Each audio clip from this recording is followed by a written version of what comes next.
L'actualité en bref, c'est tout d'abord ces quelques achats pour la bonne cause. Dimanche dernier à Remoncourt, à proximité de Vittel, une vingtaine d'exposants étaient présents au marché de l'artisanat, organisé par l'association locale Le Courageux Combat d'Antoine. Cet adolescent décédé en 2013 d'une tumeur au cerveau.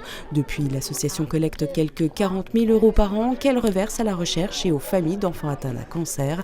1 sur 400 est touché par la maladie et 500 en décèdent chaque année. Prochain rendez-vous solidaire le vendredi 25 juillet avec un repas de producteurs.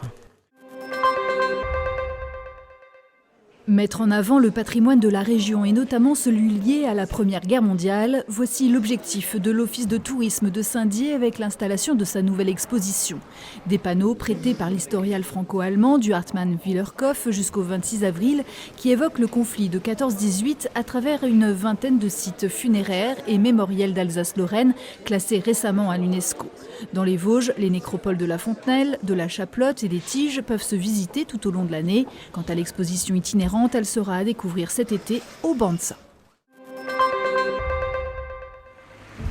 Avant, après, Job, raillé par sa femme, va envahir l'espace public spinalien. Le tableau iconique de Georges Delatour, déjà visible en version XXL depuis un an, sur cette fresque près de la préfecture, est désormais proposé au regard des badauds sur 12 panneaux publicitaires dispersés dans la ville chef-lieu.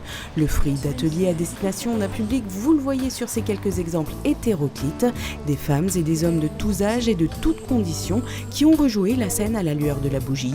Le tout cofinancé par la municipalité et le conseil départemental qui est propriétaire de l'œuvre originale exposée au MUDAC, actuellement fermée pour cause de travaux. Ce parcours artistique urbain en 12 étapes est à découvrir jusqu'au 30 avril.